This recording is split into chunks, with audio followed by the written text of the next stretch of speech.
Depuis son émergence vers 2002, l'insurrection menée par le groupe islamiste Boko Haram au Nigeria et dans les zones frontalières alentours s'est muée en l'un des conflits les plus violents au monde. Au moins 20 000 personnes ont été tuées, quelques 2,6 millions déplacés. Le groupe est fondé dans l'état de Borno par Mohamed Youssouf, jeune prédicateur qui appelle les musulmans à rejeter l'État, voyant en la science, la littérature moderne et les enseignements laïques une apostasie. Le conflit se concentre dans le nord-est, majoritairement musulman. Le sud du pays est surtout chrétien. Après la mort de Mohamed Youssouf lors d'une insurrection dont la répression fait quelques 700 morts en 2009, Abubakar Shekau, prêcheur ultra-radical, prend la tête du mouvement qu'il radicalise. Ses combattants lancent des raids dans les villages, s'emparent de territoires pour créer un califat, massacrant les populations locales. Le groupe, d'abord connu comme les talibans nigérians, s'impose sous le nom de Boko Haram, qui signifie « l'éducation occidentale est un péché ».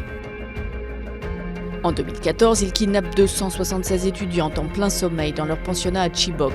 59 d'entre elles s'échappent dans les heures qui suivent. Le sort de la vaste majorité des autres reste inconnu.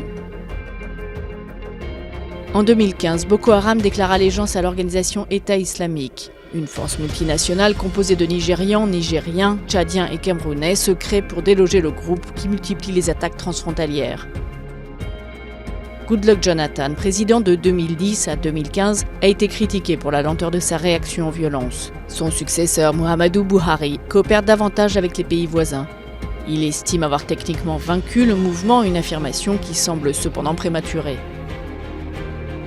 En 2016, le groupe État islamique a annoncé le remplacement d'Abubakar Shekau à la tête de Boko Haram.